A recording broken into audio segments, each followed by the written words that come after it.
Hello, everyone. We're testing out doing a stream. Nick and I are here talking about research for our upcoming video on Educelebrities. Specifically, we want to focus in on Get Your Teach On, which is kind of I don't know, I consider it to be problematic. And I guess we'll get to in a second here what exactly Get Your Teach On is. But Nick doesn't know this. I pre-prepped some different categories here and different things I think these videos we're about to watch might fall into, and it might help guide our discussion as we dive into this. And Zoe B's here, our first viewer on the sick Oh my education God. live I stream. love that. It's going to be I love amazing. it. This is going to be incredible. Our first viewer, our first live stream is Zoe. In a sense here, we're going to hate watch some things that Nick and I might not particularly like. I do want to preface, though, I think I put it in the Join the YouTube description, that we're not trying to hate on the teachers that are going as much as hate on what we see as a grift on the teachers that are going. Right. I think that this stuff there's like an element of like, don't hate the player, hate the game kind of thing going on, because to some extent, as you'll see in these videos, if you haven't watched them, who could blame any of these people for showing up to, a cool conference? Maybe it gets them away on a vacation over the summer in these neat places to meet up with cool people. But I think, as I interrupted Chris in saying, it also points to some structural issues, problems with the profession more broadly, especially considering how much money these kinds of things take in on an annual basis. Yeah. So let's dive into it. Let's just first show a video of what we're talking about, if folks don't know what game. I feel a little bit like the character in A Clockwork Orange. You know how he's got his eyeballs all held open with the eye drops. And you can tell how serious this stream content is when it's just this Google document where I literally just wrote down a bunch of random stuff. It's literally this is how we're doing this. Check this out. Kick it off here. There's one simple hearing hack. Because I don't want to mess up my algorithm of having all the Get Your Teach On videos, so we're doing this through the HRP account. Nothing to do with your ears. I want to know what that guy is doing with the spoon on his ear. I'll start this from the beginning. This is the opening kickoff performance of Get Your Teach On. So here we go. Here's what it is. For 2022 National Conference. Oh, I don't know. I said Get Your Teach On. Are you ready? Get Your Teach On Fest, GYTO Fest starts right now.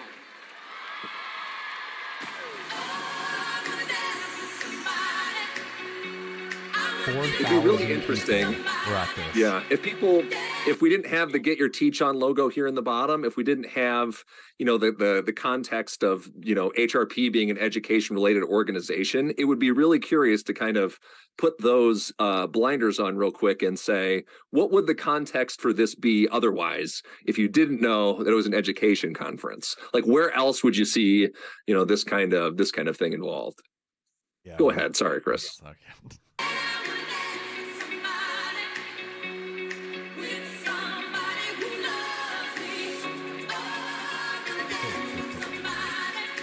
I remember there being a lot more visuals. It's coming up. Well,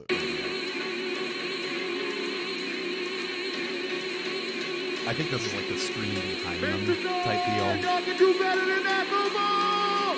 Yeah, there it is. Clap it up, clap it up! Oh, spoiler.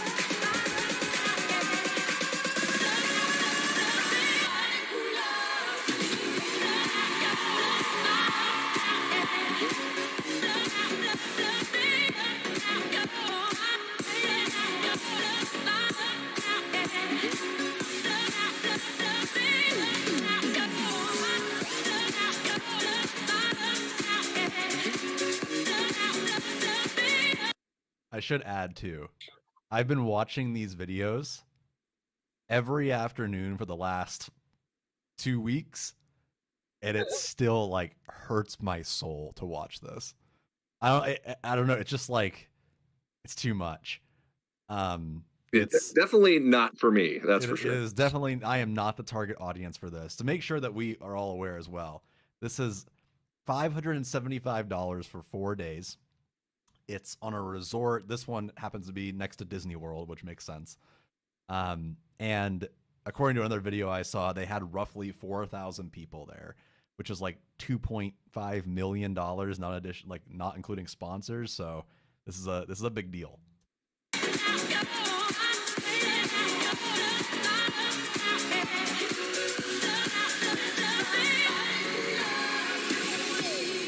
Orlando, how you feeling tonight? I don't know, you can be louder than that. I said, Orlando, how you feeling? Welcome to the 2022 Get Your Teach On National Conference. Please welcome your Get Your Teach On presenters. Malia, Mariah, Carlonda, and Brittany. Katie, Megan, Kiana, and Monique. I think we get the idea. So they're going to introduce Juan, everyone. Naomi, Shane, and Joanne. We got through that. Okay. And then, so that's Hope and Wade King, right? Nick, you're familiar with who they are, right? They're they're like the organizers. Hope and Wade King wrote a book called Wild Card, which is published through Teach Like a Pirate. And Wild Card is kind of like a book that's about room transformations and like not giving up on your students and feeling good about teaching. It's kind of just like a self-help book for teachers. Hope and Wade King both used to be teachers together at Ron Clark Academy, which, Nick, I don't know if you know anything about Ron Clark Academy. You know what? I know a little bit. I did not know that they were from Ron Clark, but now that you say that, it's like, well, of course they were. Yeah, I mean, Ron Clark Academy is kind of like known for being like the zany, silly. I mean, it's a charter school that has like charter school vibes. So like the kids wear uniforms. It's like hot, quote unquote, high rigor. But it's also like zany and silly and weird, and I mean, it's kind of like this. You'll most frequently be finding videos of Ron Clark Academy students dancing on desks, that kind of thing too. I don't know. It's a little bit played out. I think there's definitely like a line to be drawn between like making space for joy and for, you know, all of that. Well, and I think too, this is the kickoff, right? Like you're going to have some, regardless of what kind of conference you go to, there's going to be on a spectrum of excitement or energy to get the thing going. You know, you're gonna have some music, you're gonna have introductions. This kind of seems to me to be like a little bit over the top. It's a little bit more. We're gonna get the fact that this is the entire conference. Like, see, this is it. Yeah, yeah, that's where I was going to go. Is like when you, there has to be something beyond the ostentation, right? Behind the flair. But if it's just all flair, all flash, and no substance, or when you get to the substance and you start to see things that are also a little bit of a problem, then that's where I think, you know, the critique comes in. Like the hope, the joy, the I don't know, the sincere, like, eagerness that I think Hope and Wade and the Get Your Teach On people, you know, all are just there to have a good time. I think that's all fine. I think once we see that there's not a lot more to it than that, as far as education dollars go, then that becomes a little bit of an issue in my mind. I do want to get to as well, as soon as we're through this one, exactly like what's being promised here. We can compare like what they're advertising versus what this is. But really quick, let's hear the introduction.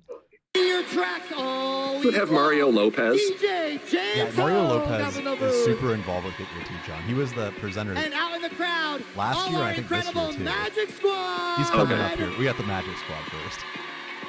Okay, we got the Magic Squad. For your Get Your Teach On presenters.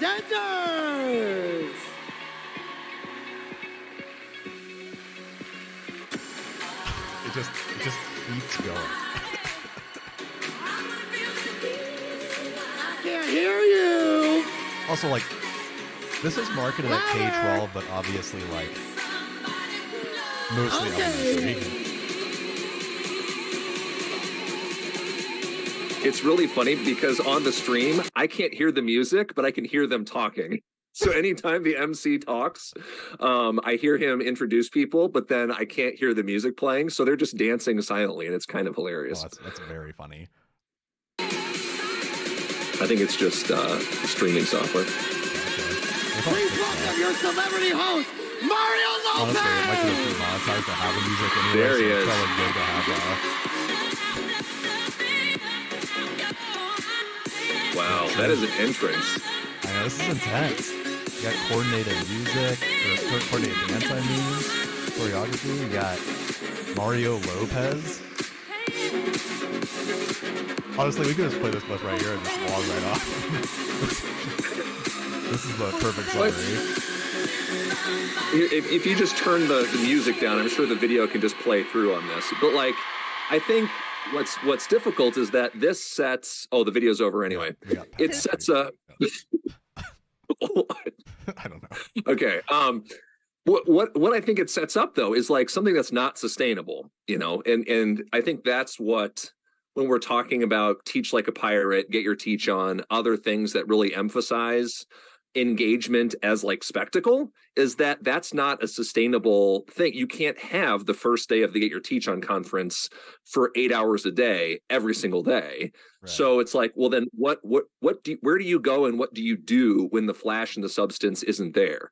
Is it not just kind of like the drain that you get after being at a music festival all weekend? Like that's right. What I would feel emotionally, you know, physically tired from having to literally put on a show for 8 hours a day for, you know, 6 to 7 class periods a day. I think it's asking a lot for teachers to be able to, you know, just be physical and be, you know, in that space. Not that you shouldn't be some of the time, of course, like there's a range, there's a spectrum, but like that's setting the bar so absolutely high in both your experience of that conference, because then where does it go from there? And then the expectation of what you take from this conference when that's the setup to your classroom with kids. What are you expected to be in the room?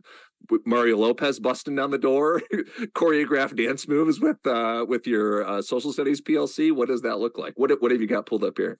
So this is the Get Your Teach On website, and I think the scope as well as the pedagogy is important to highlight, which is, first off, we had said before, like roughly last year from tickets alone, again, they have sponsors and stuff. There's a lot of other things going on. From tickets alone, they raised roughly $2.5 million.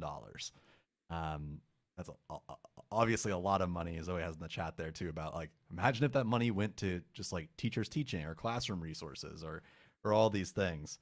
But also the scope of this, I have a video actually on this. So they are expanding into being within like regular schools. Like it's not just a conference anymore. It's a professional development.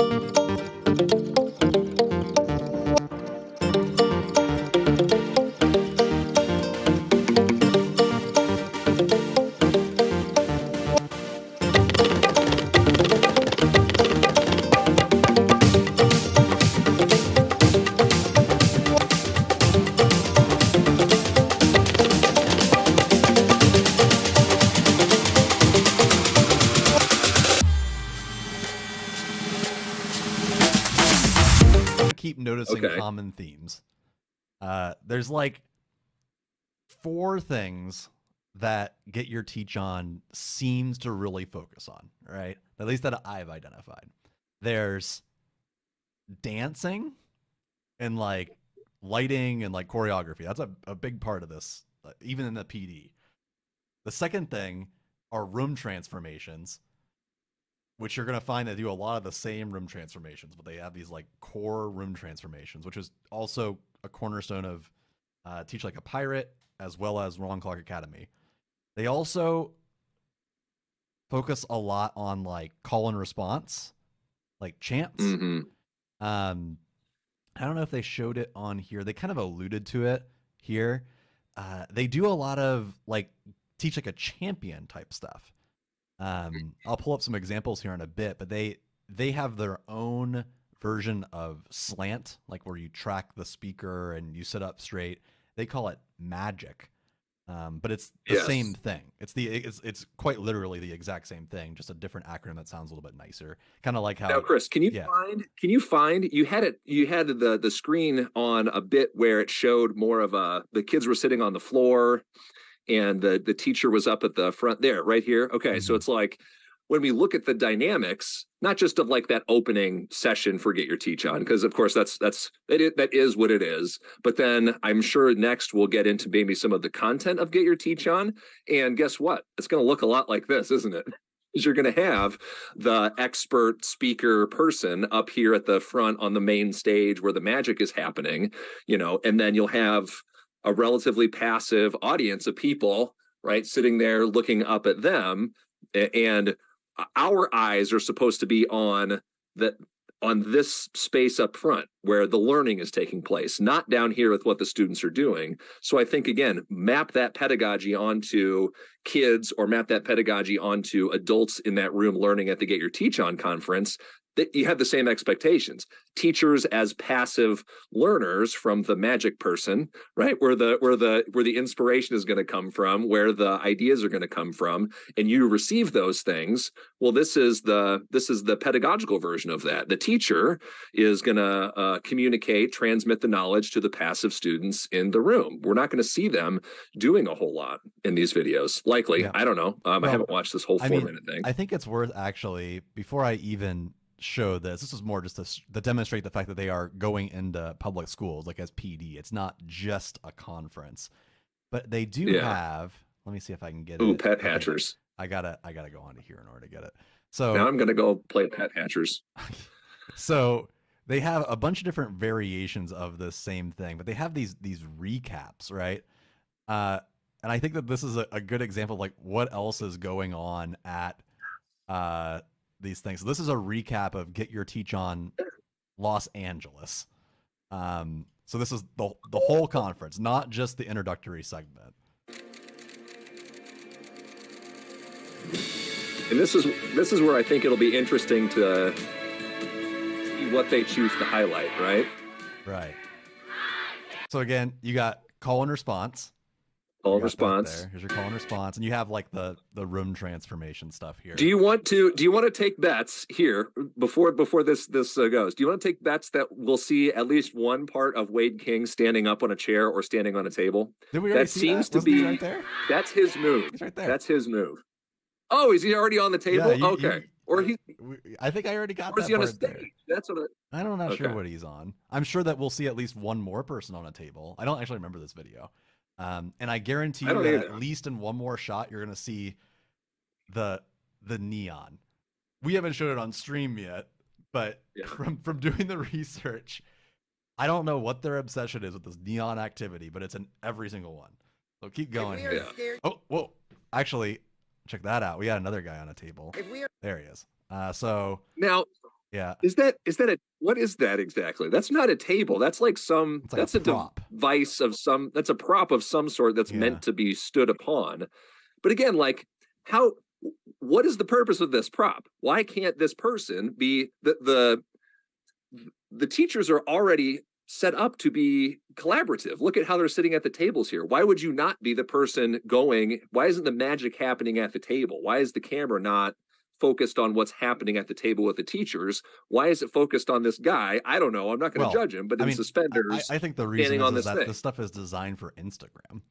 I mean, if you look, this has marketable 1.5 thousand views from 3 years ago. Like that's nothing. This conference has 4,000 people. Our videos do better. Our videos do better than that, and they don't have actually that many videos on their YouTube. It's a relatively small channel. We almost have as many subscribers too, maybe more at the end of this stream. We'll see. They do a lot of stuff, and they've been around for many years, posting stuff. Yeah. Their Instagram has a ton of followers. Like I think all this stuff is designed for like Instagram Reels. Notice how all the videos are also like less than a minute long, because that's what you post on Instagram. I think that the props and the staging and everything is to make it look pretty. That kind of deal. Scared to take risks. So we got props. Outside of our comfort zone, how can we expect our students to do the same? So we got. I just don't know what they're doing. I mean, team building exercises. They're building. popsicle stick machine type thing, which okay. Oh, and they got Lego. We should also have a disclaimer for viewers that like I think Chris and I we might just walk out of this room, or icebreakers, any kind of thing like that are just not our vibe at all. So I think this is just a huge, I don't know what's going on, though, but do you know how much money? So there was a year where I was teaching where we did like the idea was that we were going to do like this big like collaborative art piece at the beginning of the year where we used Lego like this, kind of like this actually, like almost like a 2D like pixel art type deal. But then we are going to repurpose the Lego and build like a basically a communal Lego set. So there'd be like a table, like you would go to like a library or something. They sometimes have those Lego tables that are kind of cool. Yeah. We want to make like a big communal Lego table for people that want to go chill and play with Lego. But yeah, we had to get like so much financial and grant approval to make that happen because this is expensive as all get out. If you could imagine a teacher buying a class set of like these Lego like this in those little boxes, it's going to cost you like thousands upon thousands of dollars. It is not cheap, even with donations. If anybody has ever spent any money on a Lego kit, like for their kids, you're like, how is this $50? You know, for a 100-piece, I don't know, Star Wars kit or something like that. They're absurdly expensive. They're every single time I just watch these videos, I think to myself like, how much money is in this room for this room transformation, props, materials? Yes. For like one. For one day. And again, yeah, I am the thing that is in the back of my head is like, where do they show the outcomes with teachers and kids, right? Like what is the thing being built here? And the thing that seems to be being built is this narrative, is this marketing, is this, you know, is a brand, is what this seems to be building. I don't necessarily see how this contributes to teacher practice. Become one team united. Sorry, I had Bro, go you right skipped away. the neon. The neon activity. I am willing to bet with you that there is not going to be one of these videos that we watch that, if it is any kind of recap, that does not have the neon activity. Yeah, it's in Wildcard, like they mention it in the book, and it is kind of like their go-to. As far as I know, the neon activity, the only thing I've been able to find is, so people put these headlamps. They're like black light. Yeah. And what they're doing is they're looking at text, like paragraphs of text, and identifying like which one's a sentence, which one's a question, and they're highlighting it using like neon markers. That's what this activity is. Pops visually, yeah. Yeah, that's it. Like I have no idea how much neon is, but I know that those headlamps are expensive. Right. Another thing I saw with this is they're doing like a normal data kind of look. Maybe it's with formative, summative, state assessment data or something like that. But that's basically what they're doing. They're looking at data in a dark room with black lights, because then it makes the data pop. And I don't think that there's any more more way to characterize, right? Like here's this I don't know. In some ways it's unobtrusive, but in some ways, you know, it can be. Of course, the guy's also standing on top of another prop. This is not the same room, I don't think.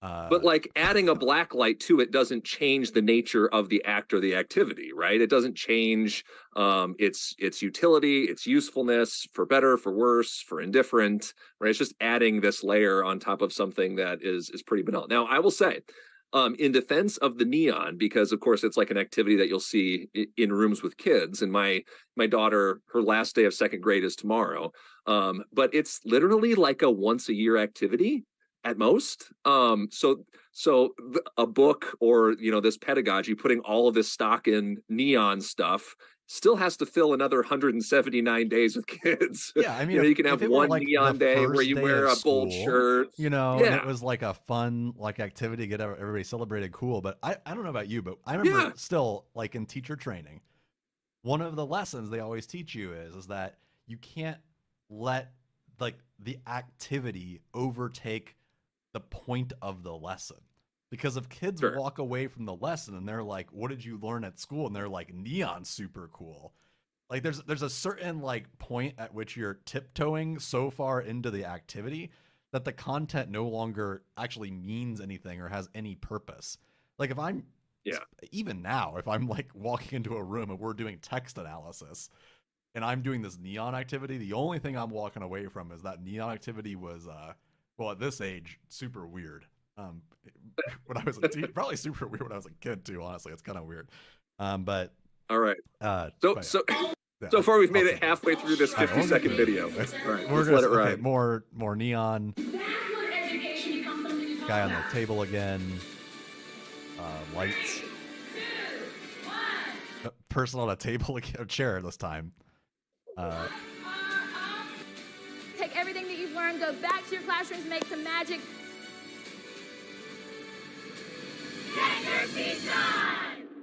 So it's the thing that we're both just jumping over each other to talk about. The thing that bothers me is that this is being presented as a pedagogical conference.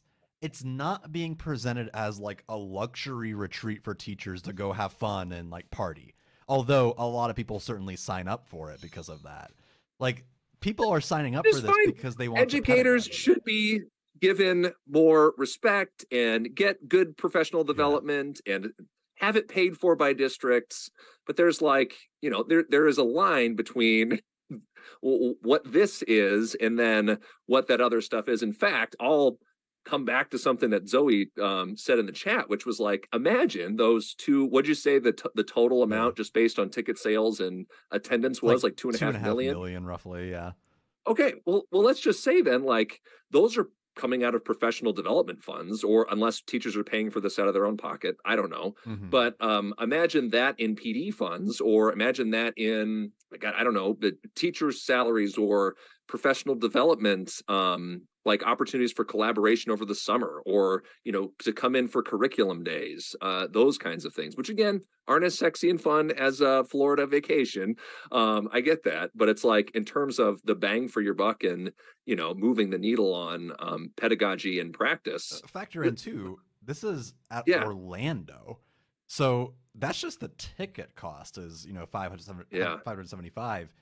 Staying at a resort by Disney World is thousands of dollars. Now, Chris, let's bring in a political element here. What was that year on that?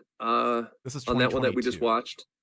So 2022. Okay, so 10 months ago. This one is Los Angeles is 3 years ago, but the Orlando one is 2022.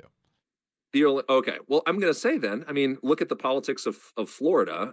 Are we going to see, and I guess, and of, you know, now Ron DeSantis's his formally announced presidential run yesterday, are we going to see Get Your Teach On challenge the state of Florida in you know, the ways that would actually support students and families, particularly, you know, those who are being targeted by the state legislation or being erased from history classes, for example, or the school library? Are we going to see Get Your Teach On take an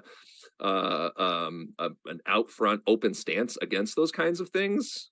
I don't know, but I wonder if that's going to be. I'll doubt to that. I based off of doubt meme. Yeah, based off of what we know about this conference and also the majority of the authors within this catalog of like Teach Like a Pirate, I would be shocked if you saw any kind of formal statement, because it goes against their brand. I mean, this is all just a massive brand, right? It's like brand practice. It has nothing to do with pedagogy. It's all about, is it fun, engaging? Does it pop? Does it look good for Instagram? I mean, I pulled up this, but I'm going to briefly switch gears. They have a merch store that they propagate and talk about at all of their conference events, the Get Your Teach On Collective, which is an entire merch store for people that want to wear Get Your Teach On gear. I mean, this has nothing to do with teaching, but like the brand, you could see it's not like it's just like a random merch store for an organization. These are like seasonal. They put these out constantly. I mean, there's so many of them. it's almost like nauseating. Like this is like a whole thing of different stuff. I'll stop there. I don't even know. Like I don't even know how to like put this into words. I was blinded by all the pretty colors. Yeah, it definitely the staging and the setup is certainly like an appeal to is like edu-influencer. Is that edu-fluencer? Yeah, I'm having a hard time wrapping my tongue around that. But is that like a thing? Again, Chris and I are the most ignorant Instagram people imaginable. So I don't spend time in that space. But this seems pretty primed for that exact kind of thing. And again, coming from an organization like ours, we have a merch store, Chris. What distinguishes this from our own merchandise? If I could put that out there. Well, because the purpose of this is to get your teach on as much money as possible for creator. It's like the difference between buying something from Abercrombie versus buying something from the World Wildlife Foundation. You know, like there's a different purpose behind buying the gear. You're not necessarily doing this to sponsor a movement towards changing something. It's just because you want to look good for your Instagram photo. At least in my opinion. I mean, look at this. This doesn't even. And I will say, like, this isn't even. I will add though. Merch. It's just a shirt. Oh, okay. It's a blush, oversized French terry pullover. Right, Come but like, on. there's not. Like, it doesn't even have like the brand. It's just literally a shirt. It looks real comfortable. It does. I think there might be a line to be drawn if there is like an amount of criticism and like contributing to fast fashion or these. We don't know the origin of all of this, the conditions under which they're produced. You know, the way that they contribute to a consumer culture that is, I don't know, kind of treats education as another expendable consumer identity thing that you wear and you buy and you show off. And I mean, in contrast, I'm working to draw a line in my head between our own merch store and what the Get Your Teach On has. Our stuff is all ethically sourced. Our stuff is all made by the biggest union labor shop in the country, Raygun.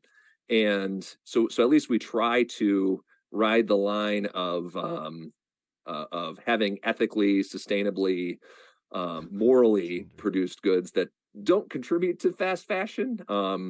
While also supporting, again, grassroots movements. But yeah, like more teaching as identity branding I'll come back to the merch store.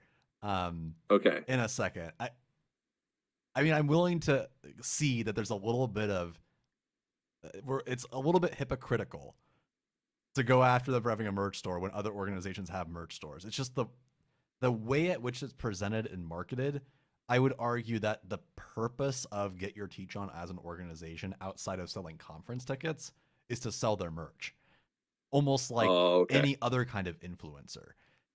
Like it is influencer culture. We'll get to their Instagram in a second, but I want to dive back into the pedagogy part. Well, hold on here. Hold on. Yep. So to draw a line or ease some tension in my brain, it's like when people go to the HRP merch shop, I mean, we get a cut of what Raygun, again, the largest union shop, again, ethically stained, sourced and all that.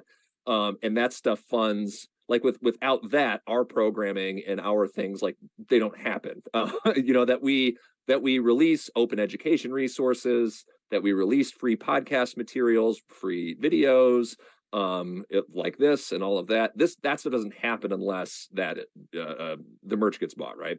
But at least with Get Your Teach On, it could be said that then the buying into that Get Your Teach On identity as a consumer product is kind of like it's a brand and a market unto itself. So then you participate in the buying of the merch because then that becomes part of your social media. That becomes part of your teacher identity. I don't necessarily have the same kind of thing going on, I suppose. We should be offering wallpapers. That's a huge missed market opportunity that we don't have. You can pay in 4 interest-free installments.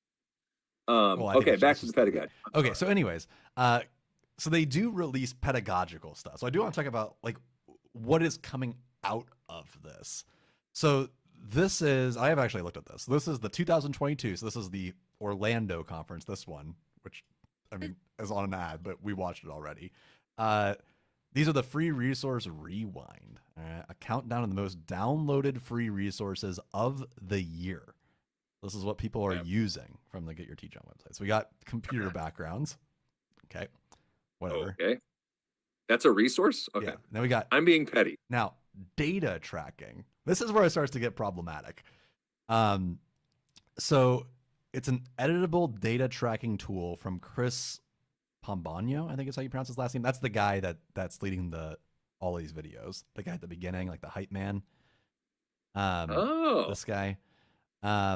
So he has a data tracking tool here, which is basically just like it's a grade sheet. I mean, it's a sheet where you have all your student names. Did they get the correct answer? Yes or no? It's just a template. Like you would just download it and it'd be like an Excel template or something like that. Yeah, it's just a template that you go in and modify. And then they give you these questions. I will say, I wish that was a skill set that I had to be the Get Your Teach On MC and also design data templates. That seems like two very important skill sets. I would be willing to venture that they probably don't design their own templates. I mean, this is a big business, and most of them haven't been teachers for many years.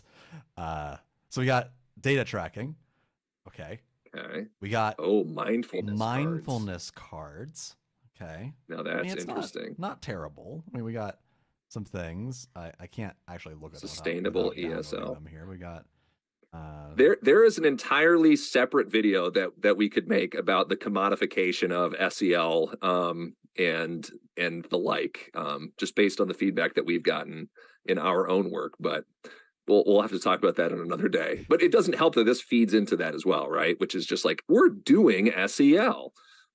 Irrespective perhaps of it's checking a box, it has the branding, but is it moving the needle? Who knows? Right. Free writing prompts, cool. Which this one's actually very good. Much. You got like a little template, like teachers pay teachers kind of deal. Yeah, you know, your standard like little worksheet things. Sure, I mean that's cool. Fine. Turkeys. Now wait, okay. I was gonna be petty about it, but if you go back to that Thanksgiving. How are we characterizing Thanksgiving to our children, right? What is it characterized as? How are we telling the story of Thanksgiving? But I'm being halfway facetious. But my guess would be that I mean, I get the argument here. I will note that Get Your Teach On celebrates Christmas really heavily on their channel.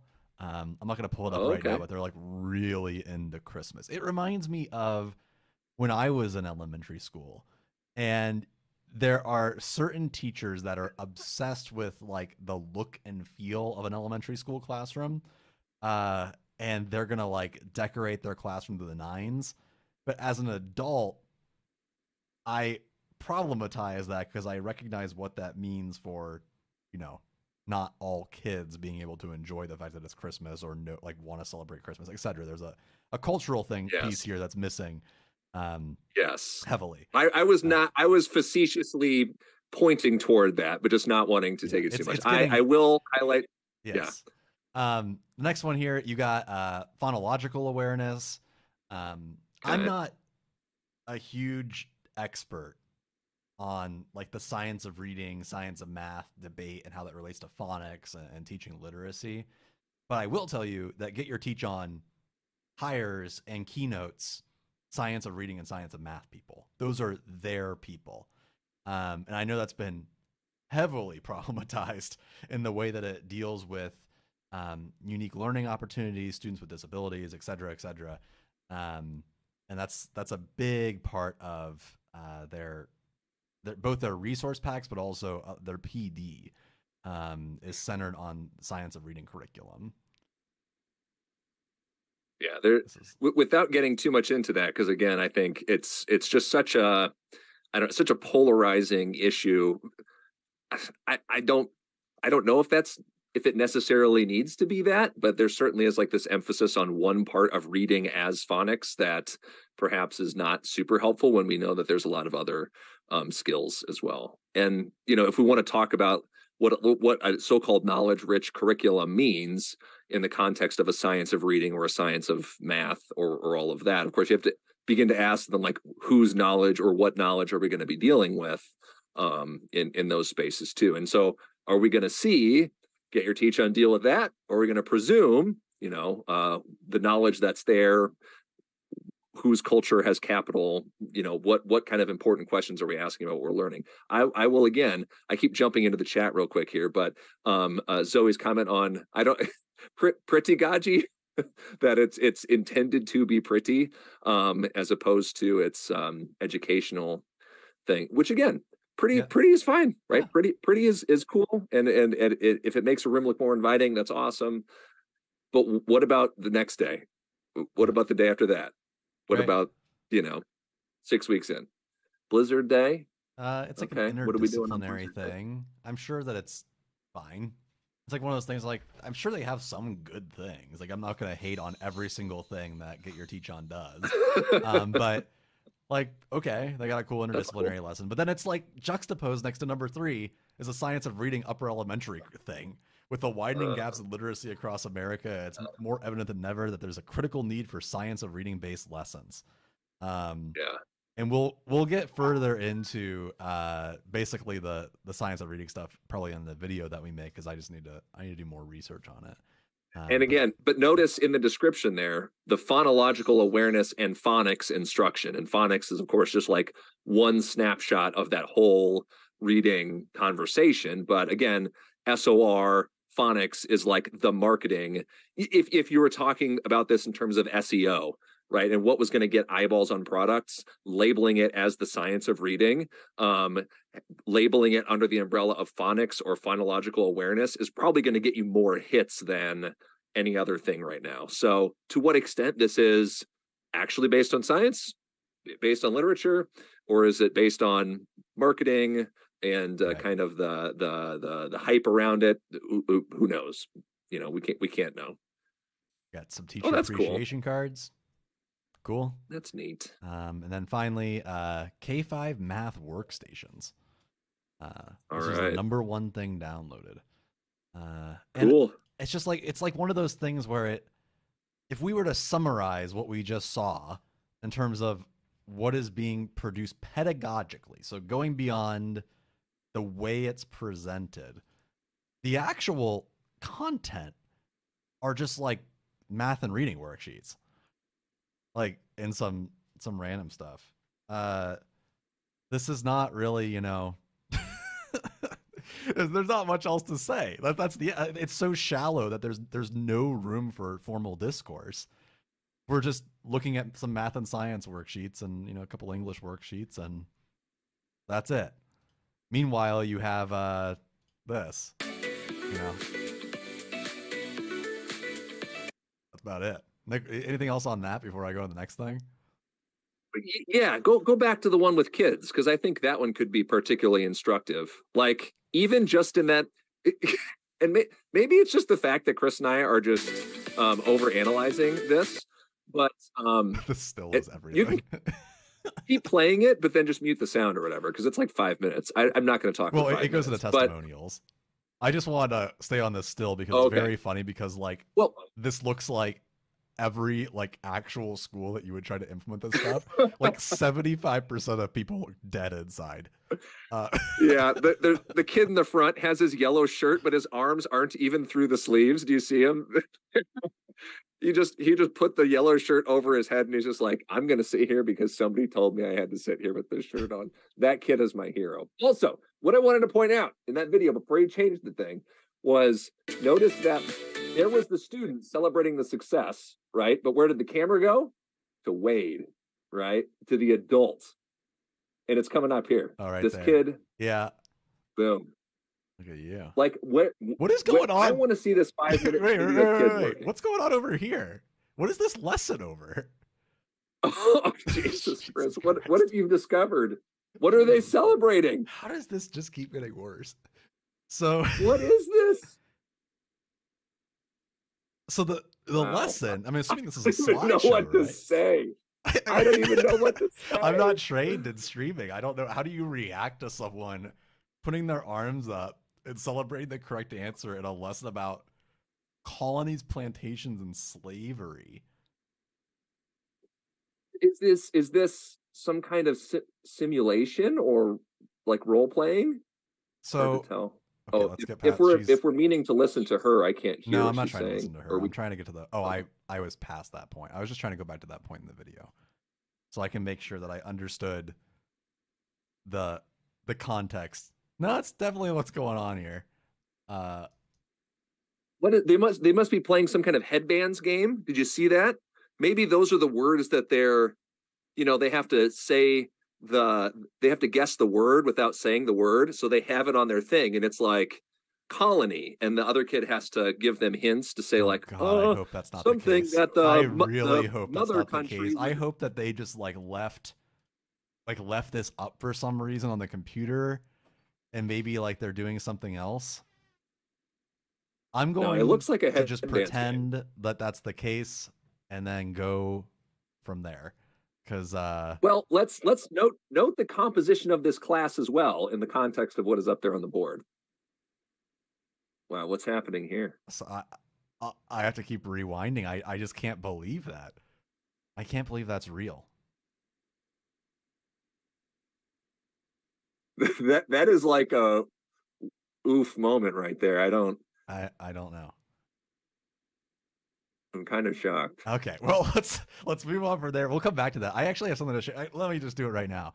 I put it in the our Discord, but I wanted to bring up so Benjamin Dockstader, who writes a lot of really good stuff on Teach Like a Champion and kind of things in relation to that, long view on education. He put out a piece back in 2020 about specifically Teach Like a Pirate, which again, they're the publishers of these pieces of Wildcard, which is the off branch for Get Like a Champion, Get Your Teach On. And he found in Teach Like a Pirate some really problematic stuff that was in there. So brief context for this. In 2020, after the murder of George Floyd, you had... Here we go. You had 3 years ago. Yeah. You had a variety of people calling out Teach Like a Pirate and all of its subsidiaries and other books about the fact that they don't talk about racism in any of their books. In fact, to prove a point to you, if I go to Teach Like a Pirate, the website, Teach Like a Pirate, if I can get to it, Dave Burgess, here it is. Dave Burgess, the author. All right, so if I load this up and I go to his blog, all right, yep, go to his blog, and I type in racism. I already did this, you can see. All right, results. So we got 2020. So this is in response, right, to the fact that we, and it's about the fact they published a book on anti-racism after this kind of outcry. So this is him promoting that book. Okay. Here's the book. The Martin Luther King "I Have a Dream" speech. Yeah. We have his big response. Neutrality is neutered cowardice. Yeah, this is his big response. That's a fairly bold statement, honestly. All right. And then it's a pretty intense post. Here's the deal. 2020 was the time to make that statement. Right. That's cool. But again, I do want to emphasize the fact that the last post on this was 2017, which is in response to an MLK lesson. Oh, okay. And then 2011. Whoa. So, okay. In the last 12 years, one of probably the most widely published and widely known Educelebrities in education, Dave Burgess, who is, I'm assuming, quite wealthy. I mean, these books have been in Barnes and Noble for many years. He's a big deal. He's a New York Times bestseller. Has made 2 posts beyond the 2 that are in response to 2020 that mention racism in any of his work. There isn't one mention of racism in Teach Like a Pirate. There's also not one mention of racism in Wildcard, the Hope and Wade King book. So that was my intro to this, which is Benjamin Dockstader wrote this post, which was all about how basically this apology doesn't go far enough and that we need to examine more about what's happening inside of the the books and what this means for teachers who are embracing like that workshop model, a worksheet model, which Nick, you were bringing up the fact like the turkey stuff and Thanksgiving and they do Christmas stuff. Like Just that's the level whatever. we're at. Everything else isn't there. Yeah. Also, brief side note, kind of interesting. Shelley Burgess, who's his wife, who also writes books and is like part of like the thing. She also made a response in 2020, but it's no longer on the website. If you search for this post, it doesn't exist anymore. It's called A Few Thoughts. The post doesn't exist. You got to find it on archive.org. Regardless, going out here, I wanted to find the part where, yeah, here it is. So Benjamin Dockstader points out that in the book Teach Like a Pirate, Dave Burgess does this activity at school. And he writes, it's never a bad idea to inject kinesthetic activity into your class just to have some fun. And he's teaching about I disagree. Unique ways that slaves sought freedom. And he talks about Henry Box Brown, the guy that mailed himself like north in a box. And they take out a large plastic storage bin. And as the days went on, things got wilder and wilder. And you can see that they're like trying to fit a bunch of people into the box. And then the campus supervisor came in and agreed to give it a try. I saw students getting to ponder the experience of Henry and put themselves in his shoes. I saw students excited about the challenge. You don't have to apologize for ramping up the entertainment level of your class. In fact, you should apologize to your students if you don't. It's not necessarily about putting students in the box. It's about thinking outside of the box for creative ideas. I'm sorry. What? Yeah. Is the story of Henry Box, I don't know what his last, Brown, for entertainment purposes? Is that the reason why we learn about it, for entertainment and fun? Because it's a fun thing to do? Is that why we do that in social studies class? I mean, Dockstader highlights in the next section. He talks about like, this is from like PBS. Oh, okay. Like, Henry Box Brown, his wife, 3 children, unborn child were walking in chains and he was helpless to save them. And he escaped in a 27-hour journey. He says, I felt my eyes swelling as if they would burst from their sockets, and the veins on my temples were dreadfully distended with pressure of blood upon my head, and felt like he might die. That's just not what you do. If we talk about like the purpose of simulations, there are certain things that shouldn't be simulated, as Chris says in the chat too. Like it's one thing to do this at all, but I feel like it's especially egregious to do it with elementary school kids. Because you're like shaping. There was in world history, I used to do we actually had like a scramble for Africa. Yeah. We actually had like a scramble for Africa, like colonial kind of thing. But I would always turn it on its head at the end of whatever it was. And then we would ask, like, well, whose perspectives were left out of this? Like when you were role playing as France, whose perspectives weren't you considering? Now let's look at the map that you've drawn from the perspective of Europeans and say, like, hey, how do those boundaries map up with the peoples who were here before? You had this obsession with conquest and getting the most land and doing all of this. How do you think that this disrupts the peoples, the languages, the religions, the everything else that was here in the scramble for Africa? So it's like, I think in some cases, that it can kind of be done with a critical impact and to have some kind of critical effect. But I'm not sure that this activity necessarily proper does that. Like mindset / training / knowledge to be culturally competent to understand like how to do something like this. Like we used to do like redrawing gerrymandering lines, and there's like a game component to that, but we ultimately still talked about like why it's problematic and who gets gerrymandered and diving into that. Like it's not meant to be fun as much as it's supposed to be. It's not for entertainment. Yeah, there's a difference between being fun and being entertainment filled. So let's go through the other one really quick. So it's like if you were watching 12 Years a Slave, and you just had popcorn and it was just a good time had by all. It's like, well, that's not the purpose of this piece of art, not to be consumed and to be entertained, but to be thoughtful and critical about the processes and people and the, systems at play here. Right. It's also worth mentioning too that if a kid were to leave this classroom for this activity, I almost guarantee. Yeah, what's the takeaway? The takeaway is either we got 19 kids to get inside of a box together and it was super cool, or at the same time, like, or hey, some guy sent himself in a mail, like a box up north, and that was like the end of the discussion. Right. Like, missing overall, like, why was that happening? Why was this so terrible? Like, not really getting the purpose of why this is a big deal. I mean, it's absurd, sure, but like, why is like what led to this? Yeah, I don't. Let's talk about the other one really quick. Again, from this article by Benjamin Dockstader. Burgess has this activity in the book called so Teach Like a Pirate's called this, FYI, because of the hooks. Like, the whole idea is that you have like literally pirate hooks that figuratively bring hooks into the classrooms, like the pop culture hook. This one's the safari hook. I'll read this one. Each year I take my students on the Trail of Tears walk.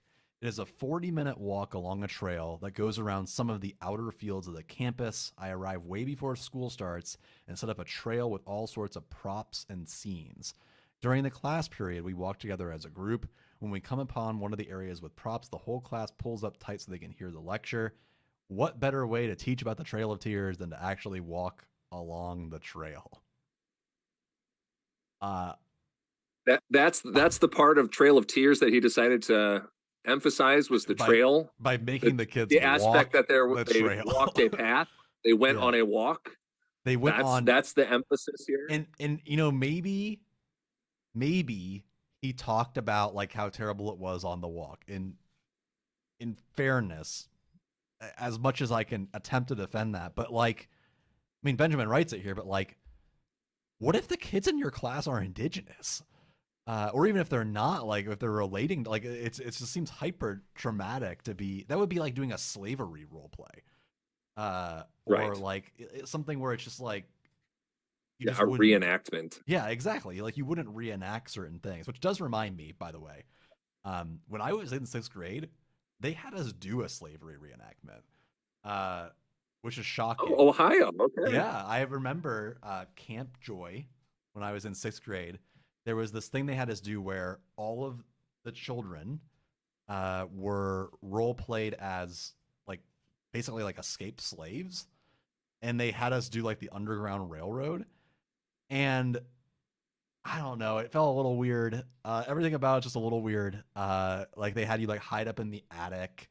It was supposed to make you like super scared and like walk in their shoes, so I get what they were going for, but in the exact same way, it's like you're reenacting serious trauma, especially on students who are Black, where there's like an extra layer to this, and certainly like a pretty large percentage of school. Yeah.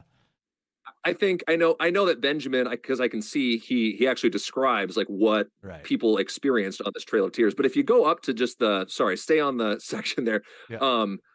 You're actually diminishing in the eyes of students what the Trail of Tears is, because if you're saying, oh, we're going to experience the Trail of Tears, and then they go and it's a series, like the 7 Stations of the Cross or something, like you're just this role play or you're reading along the way, then kids are saying, oh, that wasn't so bad. We walked the Trail of Tears, and when I was in school, we walked the Trail of Tears, and that wasn't so bad. And it like actively dehumanizes then the people who are the victims of this genocide, because genocide is not meant to be role played in school, right? You can read the primary source, you read the accounts, you can look at the aftermath and examine all of that and get the impact through. You could bring in not survivors, because but their descendants, the descendants of the people who went on the Trail of Tears, talk about the impact of their community, right? Have them do all those things. There's a way to make history come alive that don't demean the survivors and their descendants and all the people along the way. Something like the Zen Ed Project. Oh, great. Look at that. I mean, if you go on the Zen Ed Project website, they have role-playing activities, and most of them usually present history in a more like conscious light. So like this one's a role play over like what Reconstruction could have been. And it's imagining like what better futures could look like based off like what's happened in the past. They also have the one I always used to do with my class, the the Constitutional Convention role play, where you'd have them understand what the Constitutional Convention was, but then like it was as if indigenous people, former enslaved people, current slaves at the time, like people that were just on the cusp, etc. Like what their voice would have been and how that would have shaped America's future. Yeah. And Chris has in the chat there, like reacting to the past series is good. There's Mission US games. Learning for Justice has good role play activities. Like there are ways that you could do these that take the more serious tone, but at the end of the day, it's like it's not necessarily fun because it's not. There's certain things that are not meant to be fun. And at the same time too, it doesn't have to be serious. It just has to be humanizing, right? Like if you're removing the voices of the people who are impacted by it and replacing it with your whitewashed experience of it in in the classroom, well, you're experiencing it's a false, you're teaching falsehoods, right? And you're dehumanizing by removing the voices of people who are actually impacted by real phenomena. It's not like, I get the need to make social studies hands-on, right? Because it's not like a math class where you might have manipulatives. It's not like a science class where you can do great hands-on Jesus, where you can do, cool hands-on. You can't have a social studies lab, right? So it's just like porting over the idea of like, well, let's have a lab in social studies. And you have to think, and that's cool, right? But you have to think about the real consequences because the humans are the core part of the humanities. So you need to center the experiences of the humans that you're studying in any given example. And probably something like this, where, I don't know what's going on here, but if it is what it looks like, and what is going on here is that kids are putting the answers to these questions about slavery on their heads in like a heads up style game, and they're celebrating getting the question right. That is very detrimental to the fact that this is on a testimonial video for promoting working with Indiana public schools. This just came out like a few days ago. Here, I found another angle of this too, right? If we're talking about a knowledge-rich curriculum, proponents of a knowledge-rich curriculum usually say stuff like, well, what's important is to get this list of words into the kid's long-term memory. How do you do that? Retrieval practice. What's a great retrieval practice activity that is kind of fun? Oh, headbands. Like I've done this with, reviewing Renaissance artists and stuff. You know what I'm saying? Like you can do that and it's okay. But again, if that's your goal, let's get kids to memorize a list of words. Well, then that's how they're going to understand colonies, plantations, slaveries, indentured servitude, and all of that as a list of words to be memorized through these fun activities and games, rather than things that people actually experienced in the course of, U.S. history in this context. Right. And as Zoe has in the chat there, like, for example, a 1920s stock market role play. That's something that, it was an event in human history that led to a lot of bad stuff. Sure. But it's certainly a lot different than like reliving like literal trauma.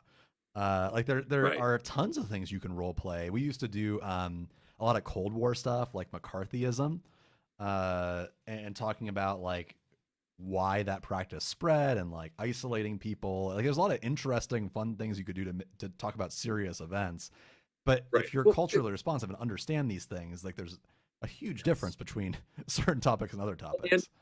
And to understand the systemic impact, when we're talking about the Trail of Tears, the people who are the descendants of those people are structurally disadvantaged because of that experience. The people who of former enslaved people back in the time where they're talking about in that video, probably, right? Their descendants are structurally disadvantaged because of those things. It's different when you're talking about the stock market, right? Like obviously you're going to include that in a critique of the excesses of capitalism in the 1920s, like that's going to be part of the stock market thing. But unless it's situated in there, probably none of us is structurally disadvantaged because of no particular group is at a structural disadvantage because of the stock market crash of the 1920s. Just like I've done similar things for how the Fed works to raise and lower interest rates. Like there's a distinction. Now this is Indiana. Yeah, this is just the same. All right, video. Chris in the chat will have to let us know if he sees anybody he recognizes. Yeah. All right, there's them sitting on the floor. I just, so sorry. Okay, I'll get on to something else. I can't. It was worse than I expected. I thought we were just going to end up critiquing the fact that it's not culturally responsive enough, but I was not expecting, like, just like flat out. Also, the fact, like, you had mentioned this earlier, but as far as I can tell, everyone in this class at least presents as white. And that makes it even weirder, like, on top of it. Yeah. That's an odd clip right there. It's a very odd, that's an odd duck, for sure. All right. What's next here? That's a strange one. Well, should I just put on another one of these Get Your Teach On videos, or should I go to something else? Do you want to watch the Get Like a Pirate or Teach Like a Pirate video? I want you to be able to say Get Your Teach On without conflating 5 other things. Get your pirate on. Get your pirate on. Teach your pirate off, buddy. All right. I know. Here it is. Okay, now what do we do? This video. Let's get past I want to watch the ad first. The ad is probably better than the video. I'm not messing up my algorithm for this stream. Okay, so this one I do need to put sound on. Hopefully people will be able to hear this. So I came across this video like a few days ago, and I like the ditch your textbook guy, ditch that textbook guy. He has like cool little mini tutorials for teachers, but he, for whatever reason, has bought into Teach Like a Pirate. And again, they're from the same universe. If there's like a Avengers of Educelebrities, you got Dave Burgess, who I guess is Superman, and Hope and Wade King are like, like Miss Marvel and the Hulk or something. I don't know. Your side characters. But this is the way that Teach Like a Pirate opens. So what this guy's going to do is the introduction activity. It's the first chapter of Teach Like a Pirate. The video speaks for itself, but the audience reactions make it just so much better. This is what happens when you don't do anything deep and you just do fun activities.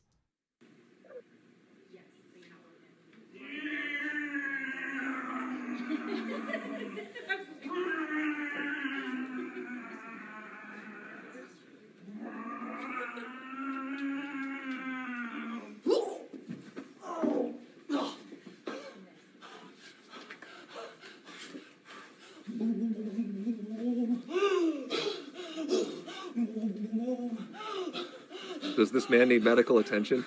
Life raft!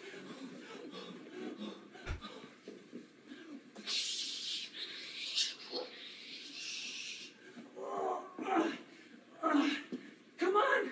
Come on! Come on! No! No, you can make it! Come on! You two! Come on! Let's go! Is it possible to have secondhand embarrassment? I don't want to be part of this anymore. Is he dead? Oh, it keeps going. Oh, dang it. Dang it. I was hoping it would be over. Come on, paddle, let's go. Let's go. Come on, no, faster. Come on, go. The guy on his phone in the foreground here? We made it. Probably like, what is this idiot?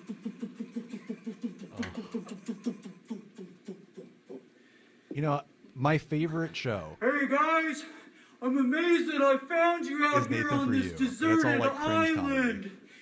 I don't think I'll ever be able to find you That's again. What this is. This is I think you should leave it, isn't this? In my helicopter. This is Tim Robinson. I can save 5 of you, but we have to figure out which ones are coming.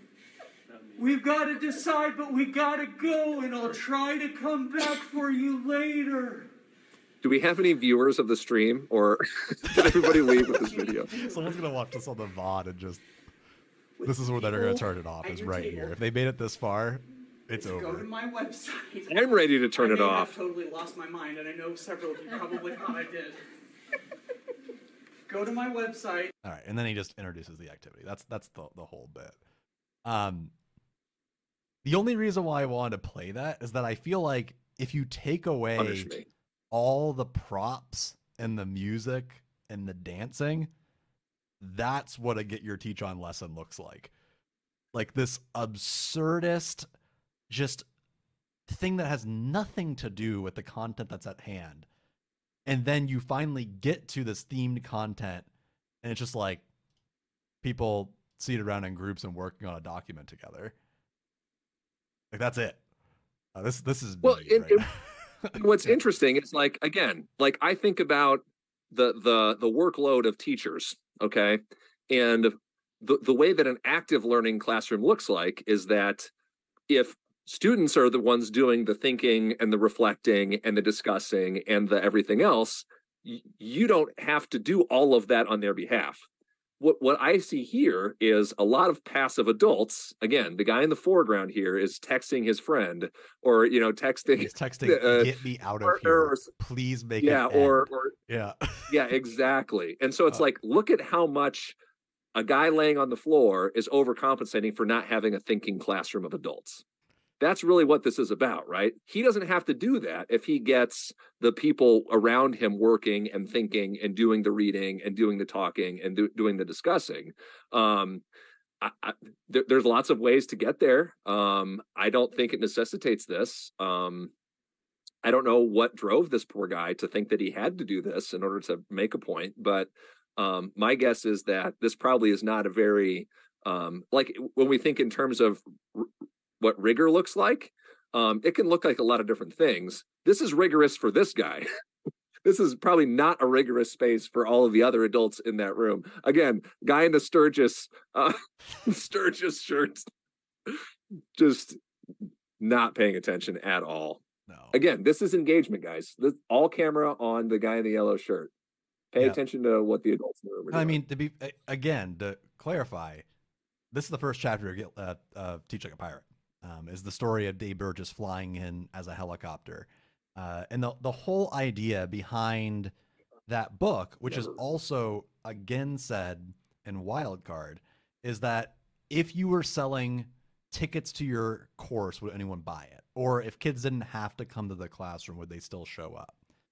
And their whole, I guess, mantra is that if you can make your class entertaining and fun, then kids will always want to be there. And I don't know. Yeah, Chris actually just kind of you said what I was going to say, which is, I was just going to point that out. I know with 100% confidence this would not land with high schoolers, middle schoolers. There's no way that you could do this with 7 through 12. Would it work with elementary? I don't know. I feel like the commitment to the bit is too high. Like I feel like there's a space to be wild and zany, but this is like weird. But here's the deal, right? You get kids doing that and do that with them, right? Like if you're going to have, okay, we're crashing a desert island, right? Like we broken up into these factions. We have this limited amount of resources. Again, I don't know the context of the scenario here, but like I'm thinking about activities that I've done before. Okay, you all have to work in your groups on your different parts of the island now to ration or allocate these resources. How are we going to do that? And then you as the educator are right there on the floor with them. Maybe you have handouts or maybe you have some of those physical props, right? And you're talking about, all right, we have one fishing pole, right? How do we decide who gets to do the fishing or manage these resources? How do we decide, who makes the decisions? Again, I'm winging it here. Right. But you know what I'm saying? Like, then you don't have to be a goofball. You're setting up the scenario and you're getting kids actively engaged in doing that stuff. And then you get to be a partner along with them and say, hey, I'm on this island with you, right? I'm not the focus of your attention. I'm not this. The focus of your attention is on the scenario. How are we going to make this desert island democracy or whatever it's going to be work? How are we going to deal with dissenting voices? How are we going to, that kind of stuff? I just don't see the point of it, right? Like even for elementary kids, they want to do the thing. I mean, get them doing out like something that you would do on the first 3 days or the last 3 days of school. Like, is there a space to do like some fun, weird icebreaker activity? Sure, but it's being presented like something that you're supposed to do pretty much every day because the teacher is the performer and the one putting all this stuff together. You don't really see the students doing that much. The students just kind of exist within that space. Do you want me to put this one on really quick? This is another Get Your Teach On highlight. Yeah. All right. This is 2019. How you feeling this morning? This is a different one. This is 2019. This is day 2. What is that symbol on their jackets?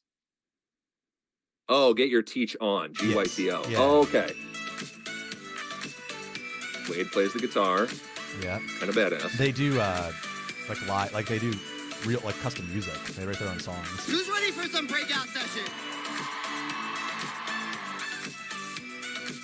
Okay, so getting finally to the actual pedagogy parts. We got the Lego glasses again. I think one of the points I want to make in the video is that they're all the same activities. Every single one of these preview clips I've seen has the exact same 4 activities. There's the Lego glasses, the neon reading, the Jurassic Park simulation thing, and then there's the one that's just the popsicle stick type activity. I'll see if there's any more, but I think they're all the same. This is a conference. So there was one more. Okay, there's the neon with the black lights. Bro, I just can't. Watching There's the this box. guy, You got to stand in the this is box. very funny, by the way. I just to make fun of it for a second, but it's very funny that this guy coming up in this scene. See this dude and these 3 right here. Oh, okay. Are trying so hard to actually work on this assignment and get it done and get through it. And this guy is trying, they just look absolutely miserable. I love the contrast between I don't know if that's Wade, but whoever the MC is here just being incredibly goofy and then everyone just making highlights in a book. That is an immense, again, you can't make all the things entertainment all the time. Sometimes it's cool to just read a book and do the work, and also, sometimes that's okay. Is it interesting to you? It's weird to me. They all seem to have get your teach on merch on. At least the people in the front do, which I find very fascinating. I bet it comes with the conference. Oh, there's got to be because again, think from a branding perspective. Don't you want them all wearing your shirt? That's true. That makes sense. All right. So we got again, just oh, we got okay, bro.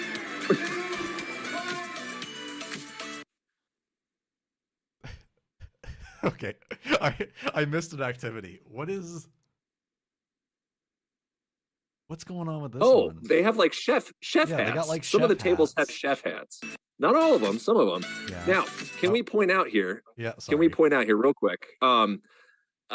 We've looked at this through the lens of structurally. What are we teaching about systems and structures as far as it related to slavery and all those kinds of things too?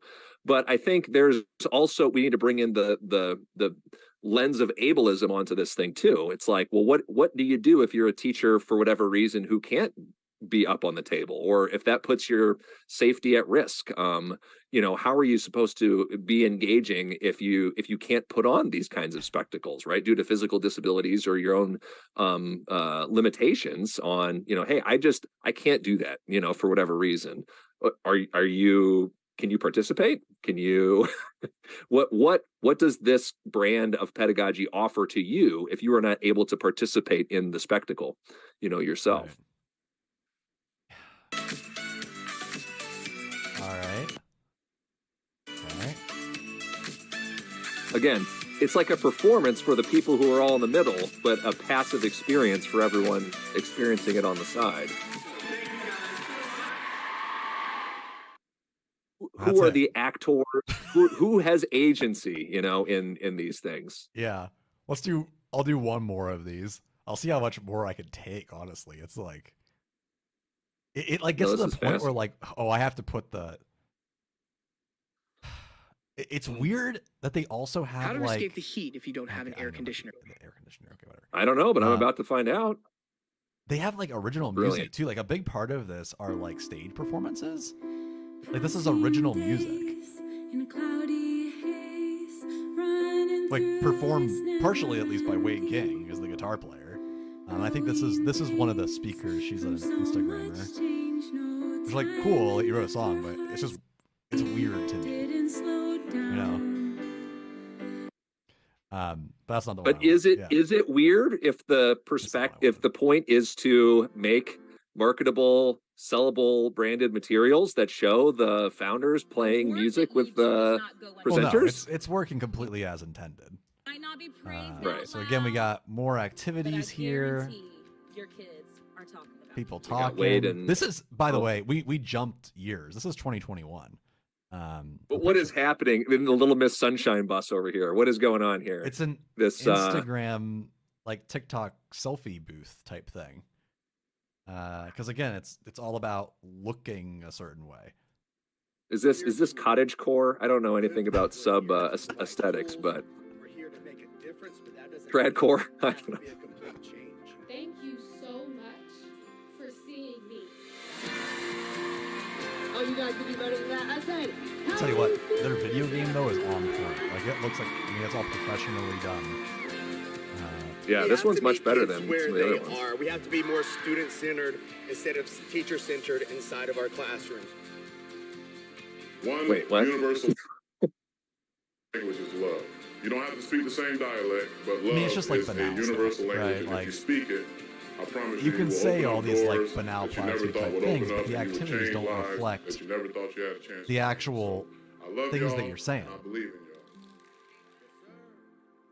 Yeah, we have to be more student-centered, which is why you all need to pay attention to me writhing around on the floor after a plane crash. Because it's about me. It's about Hope. It's about Wade. It's about selling the brand. This has been very clarifying, Chris. I've gotten a lot out of this. I'm glad we're. Are you going to Instagram? So I'm going to go on their Instagram really quick just to highlight. Okay, how many followers do they have? So I wanted to go back to the fact that this is obviously designed for Instagram. It has 167,000 followers. Not bad. But it's about selling the merch and looking a certain way. So, you know, you have like these things. It is interesting that all of the, outside of Vegas and Los Angeles, all of the conferences happen in Texas and Florida, which I think says something about politically what's going on here. I haven't seen any mention on any Get Your Teach On resource about anti-racism, let alone like LGBTQIA rights, like nothing. Like considering where these things are happening, you'd think there'd be a little bit more push.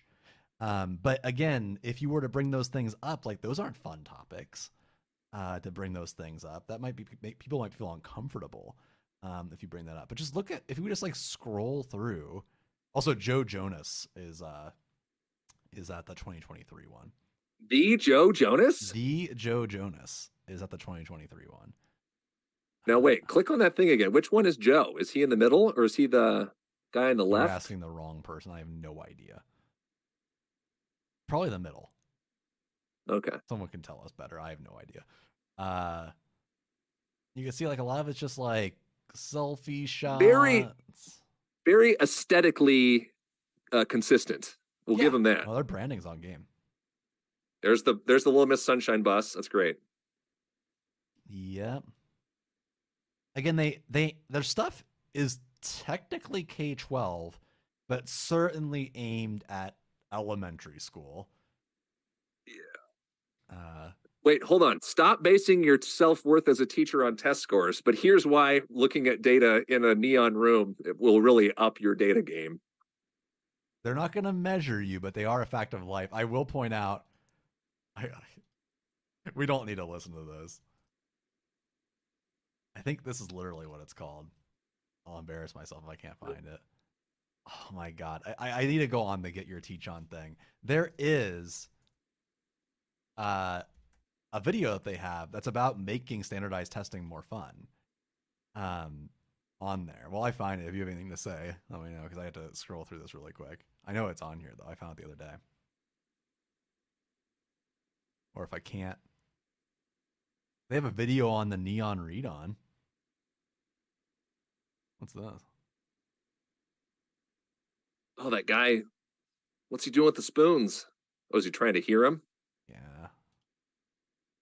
If you can't hear spoons, you gotta. Don, I love this session. It's always one of my favorites to present, not just because we get to have like a neon rave party. Yes, I love a good black light. Yes, I love highlighters. Yes, I love all the colors. But it has really good points to help kids master some of those tricky reading skills, which is why we're titling tonight's episode Overcoming the Nonfiction Nightmare, because let's be real, so many times in our classroom, it is an absolute nightmare trying to teach kids how to not only be able to master reading skills, but then it's even more of a nightmare to actually get them to use them independently. And so that's what we're going to talk about for just a little bit tonight. And I'm pretty sure they're setting a timer because y'all know, I know, we all know I could talk forever. I could literally talk forever about reading specifically. Okay. But I'm going to try to keep it ahead here. Number two, so we'll see how this goes, everybody. But my first thing says just that, hey, reading teachers. And so I always ask everybody in the audience to raise your hand if you're a reading teacher, and it never fails that so many people don't nonfiction texts bundled up together. All right, so we're starting strong. Let them read what they want to read. All right. Got some stuff on close reading. Close reading is a thoughtful, critical analysis of the text that focuses on. So that's generally what close reading is. But what I focus on in this close reading session is focusing on giving kids skills and not just terms. I have been so guilty of this. All this stuff is like pretty like bog standard, like sure. That's fine. All right. Yeah. I don't necessarily see but then we get up to the neon read on part and it's like it all falls apart. Black and white. And I feel like a lot of times my reading instruction was just that black and white, but unfortunately that did not reach all of the different styles of learners in my classroom. So I developed what you see right here on the screen, which is called the Neon Read On Kit. And in there you have different parts. Some of them we're going to talk about tonight, but I can't get to all of them. But you see the glasses, the highlighter, the magnifying glass, the Legos, and the black light. The black light's the most exciting part. Tonight we're going to talk about just the glasses. I'll briefly hit on the highlighter, but all of these different components allow students to have a hands-on approach to reading, but it also creates a great visual for you as the educator to be able to assess your students' comprehension just by being able to look at the way they structure their highlights. Okay, so we get the idea. I mean, I think pretty much everyone has done this activity probably in school. At least I remember doing this. You go to the text and you highlight the different parts of the text, right? That key idea. Right. What do all of those sentences have in common? You just when they get to the actual process of reading. Now, Chris, can I interrupt real quick? Because it turns out that you can go to the Get Your Teach On website. Did you know that you can buy a neon read-on kit? I would assume so. How much is it? You can buy the kit and the course for $500. Oh, geez. Is it a classroom set? It has 30 individual student kits and a digital curriculum, and a full neon read-on online course on all of that. You can take the course only which means you'd have to make your own neon read-on kit, right, for $150. But if you want the kits, it's $500. So 30 just kits, a heads up on that if you don't want to make your own. School size, yeah. Ooh, it ain't cheap. $500 is a lot for a classroom activity. Whew. Yeah, it's like one of those things where like there's a vein of truth here. I mean, obviously. Right. Like having kids identify different parts of the text can be like a good activity. What I don't understand is that couldn't you just get a class set of highlighters and just highlight the different parts and just if you're having them choose things that are already interesting for them to read, I feel like you don't need the black light. I just feel like that's just something that looks cool as opposed to actually changing any kind of pedagogical outcome. And a class set of highlighters would be way cheaper than getting this whole kit. I also don't understand like what is pedagogically unique about this course versus just any kind of close reading guide that you can find online. This is kind of like if it was just called Read On, you probably couldn't sell it for $500.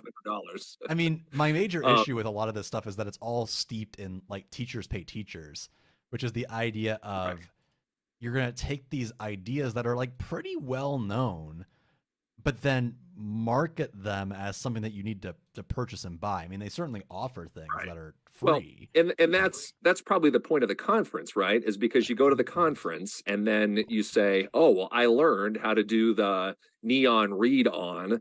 I want to bring that back to my class. And so then maybe you have some funds, supplies, curriculum funds or whatever. And for a teacher team of all the third grade teachers, let's spend $2,000 on these neon read on kits in the course. Okay, like that's got to be the funnel, you know, as you experience the conference, you buy the kits, you use them with kids, Hope and Wade make money. Like that's got to be it. Right. Yeah. I mean, well, let's wrap it up. let's find a stopping point here. This was just a fraction of. I didn't even. How get many to pages the are on this document?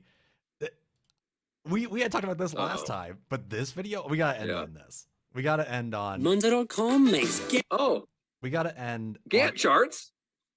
I know. God, can I get this full screen, or did it break? YouTube might have broke. Oh, whatever. You skipped the ad too fast. Stoppable! YouTube, you get the idea. That's all. And especially after this past year, it was, it was rough. Can you pause it real quick? I think the thing that really, a thing that turns me off it almost immediately is the amount of yelling that happens in these videos. There's just way too much yelling and shouting going on. It's frankly jarring. But we're going to put that beside us right now, and we're going to get the party started here in Orlando. Are you ready? I don't know. That was like a solid 5. I said, Orlando, are you ready? It's obligatory. You can never just take it on the first time, you know. Please make some noise. Get on your feet and welcome your 2021 Get Your Teach On presenters. All right, so the context for this is wait. No, summer 2021. I have to play the actual part here first. Is it honestly makes it so much more incredible when you realize just when this is happening. I think you can predict too just by the video title. Everybody's packing their bags.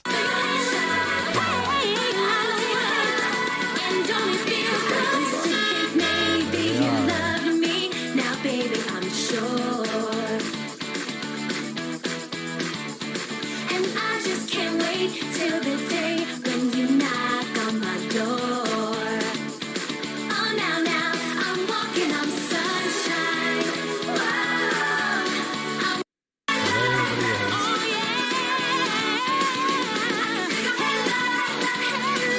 So there's some controversy around this one because obviously you can see this is in 2021. There was something still like pretty serious going on. It was pretty high rates in 2021 going with the pandemic there. We looked this up before. This was in July of 2021. If we pull up here, you know, the weekly reports, July 2021, if I can bring it open. Nick, we pulled those up before. I had it listed. This one. I'll find it. You start talking while I find it here. Well, if I remember, I think, you know, summer 2021 was like the first real relief that we had. But then I remember the fall really picked up in a real bad way. Depending on where they were in the country, though, that could, you know, some certain parts of the country, particularly in the South, were really hit in inequitable ways compared to other ones. So I'd be curious to see when that is. Yeah, we might have been in a lull, but that still doesn't really defend the fact that there's not a single mask to be seen in a room of singing, shouting, dancing people who may have all gotten COVID and then brought it back to their loved ones. The global number of new cases from that from like roughly this time, not sure which week it was 3.8 million new cases worldwide, an 8% increase, 540,000 cases per day. Like this was a time where in school, practically every school was either hybrid or at least universal masking. This is we were summer 2021. This is only a year after like the pandemic formally began here in the States. And no one has a mask on. I don't even think people in the audience have a mask on for that matter. Where is this? Can you go open the description and see where it was? Orlando, Florida. Oh, okay. I mean, Florida got hit, I think, pretty hard for that stuff. Well, I think, like, how do we put a pin in this? I guess if I'm asking if Get Your Teach On is a movement, right? What are they building towards? What if you got a bunch of Get Your Teach On teachers together, you know, attendees in the room, and you're like, okay, what are we going to do with this? What's the answer going to be? We're going to go out and buy kits for our classrooms so we can do fun activities. There it is. We're going to buy, right? We're going to consume. We're going to get neon. We got to go, do these things. It's not, somebody had said in the chat, is there a class on contract negotiation and union organizing?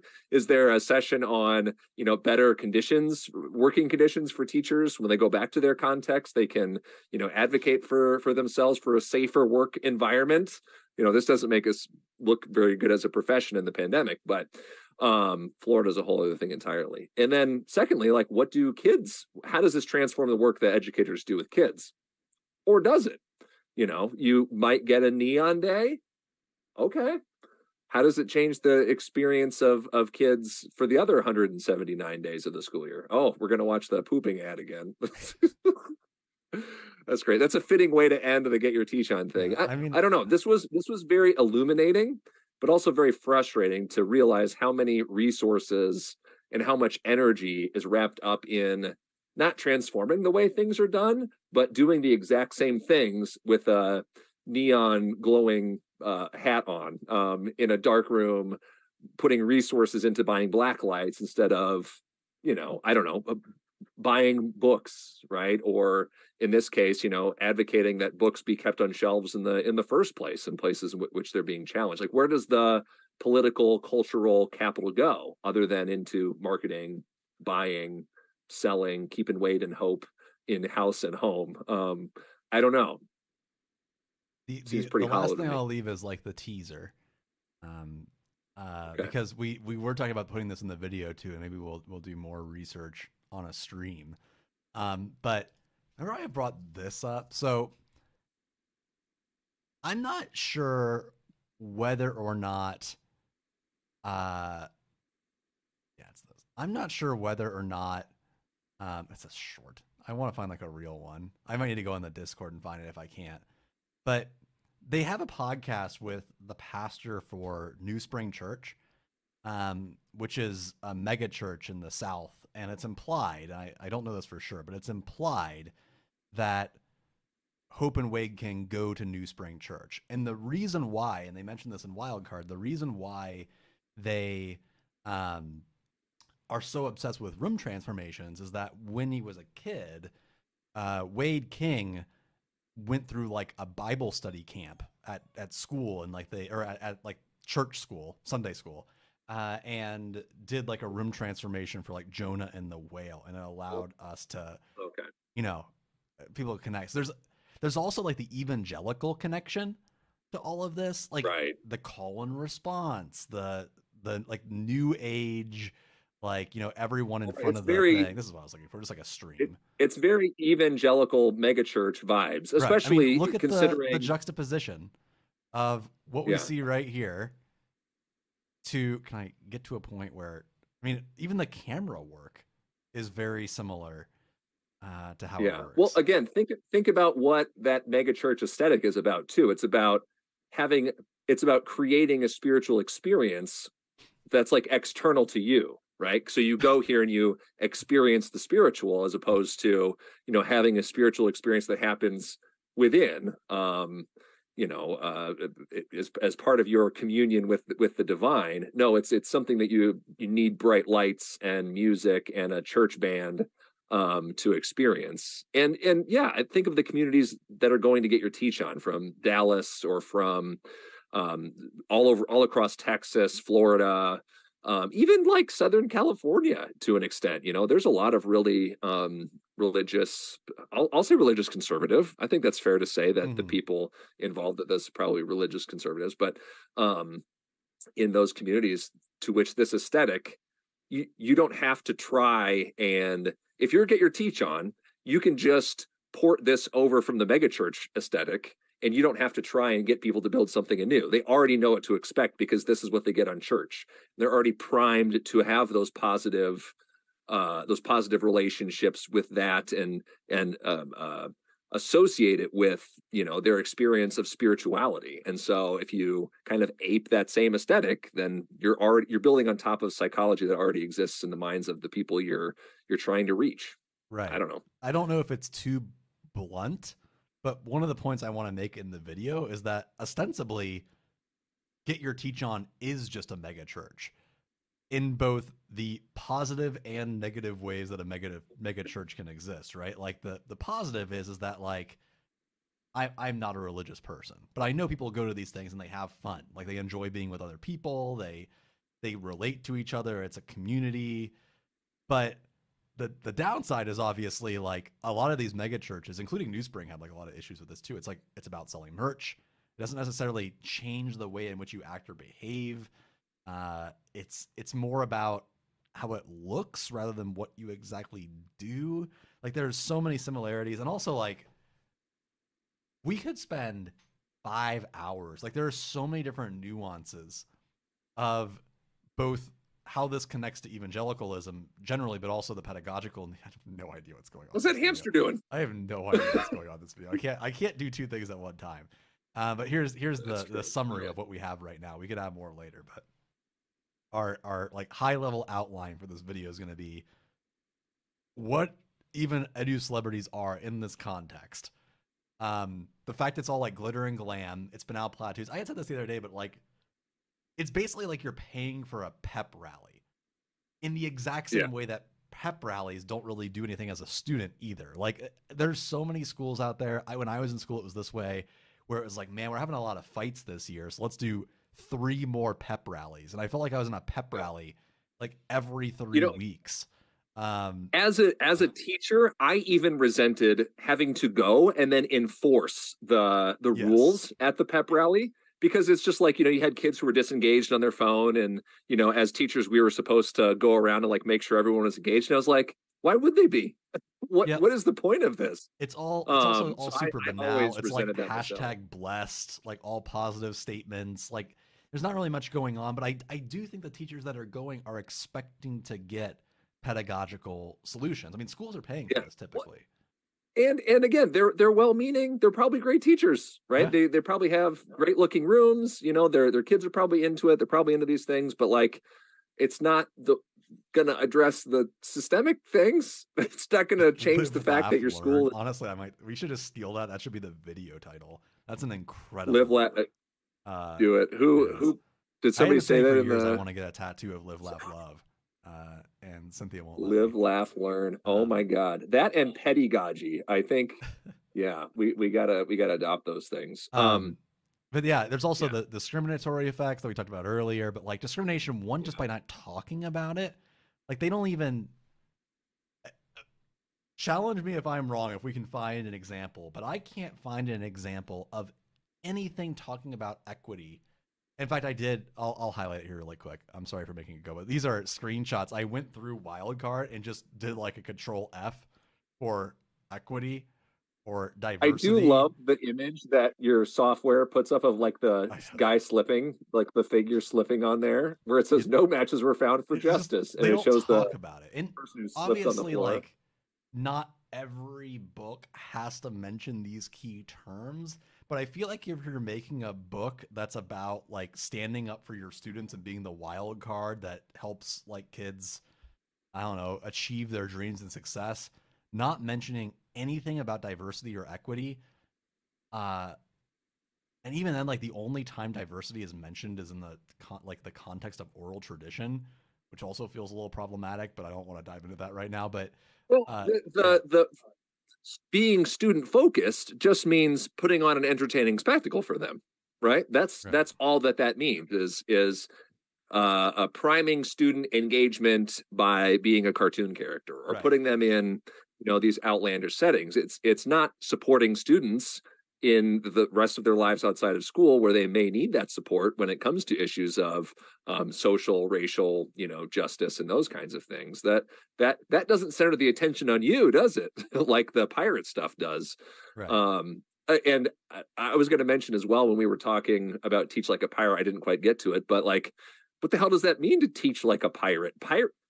Pirates were not a great role model for the things that we're trying to do in classrooms in the first place. What does it mean to teach like a pirate? To pillage, right? And plunder and steal and murder and, live, to get scurvy, to, I don't know what that means, but it's not a role model that we should have for educators. Now, I think what'll be interesting if and when we do this video is like, what would be the difference, right, between Paulo Freire and as an Educelebrity versus, because like I would kind of laugh at that.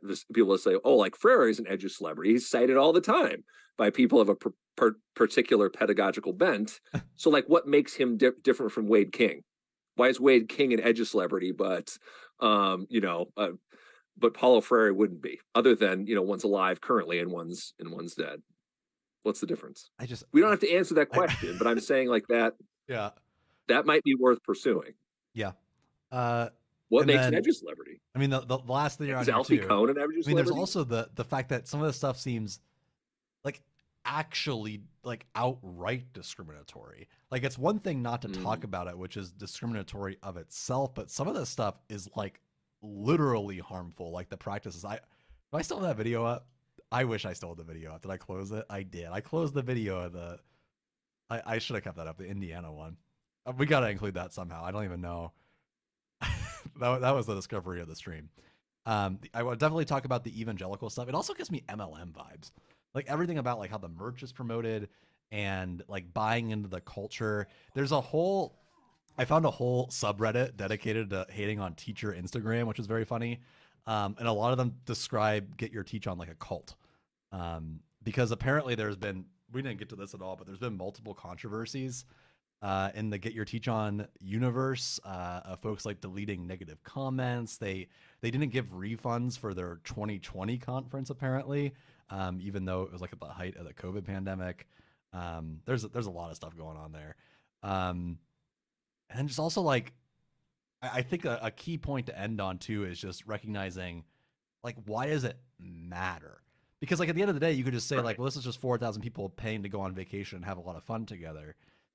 But I think Chris, it's deeper than that, right? Because the issue is that you're already resource starved as a teacher. I think this makes you more likely to burn out. Like not only is it making you a worse teacher pedagogically and a worse teacher from an equity mindset, but it's selling you on something. It's like pulling the wool over your eyes, where you're thinking that you're doing something well, but actually it's going to make you spend a lot of money, spend a lot of time on stuff, and really it's going to hurt a lot of kids. Yeah.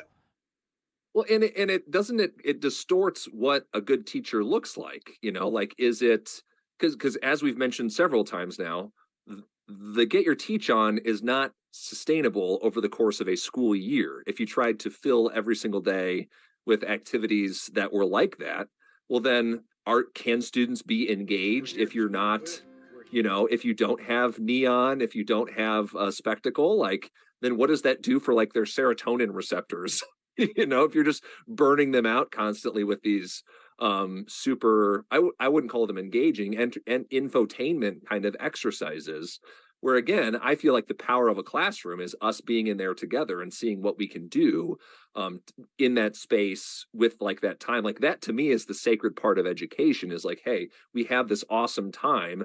Let's see what we can do with the limited amount of time and resources that we have. Like, what can we build? What can we contribute here to this? Whereas again, this seems like an exercise in brand building. This seems like an exercise in marketing. This seems like an exercise in, well, I guess it would be personal brand building for anybody who's kind of involved in the Instagram side of things. But I see the important parts of classroom learning as not being super Instagrammable. They're not something that you're really going to find in. It's one of the reasons Chris and I, we have a lot of a hard time getting promotional materials for the work we do with schools, because it's just us having conversations with kids. It's not very sexy to put it on an Instagram page or something of it just you sitting around a big table, talking to students. It doesn't look very good on a photo, but the work is undeniable and powerful. But it doesn't look like this. Can't make a promo video about it like this. In a way, it sucks the air out of the room. I'll sign off by saying, to be hypocritical for a second, I would pay $575 to go see Alfie Kohn do a choreographed dance to some like Happy or something in front of the room with a bunch of other teachers in a heartbeat. That'd be the funniest thing ever. So I'll end it on that.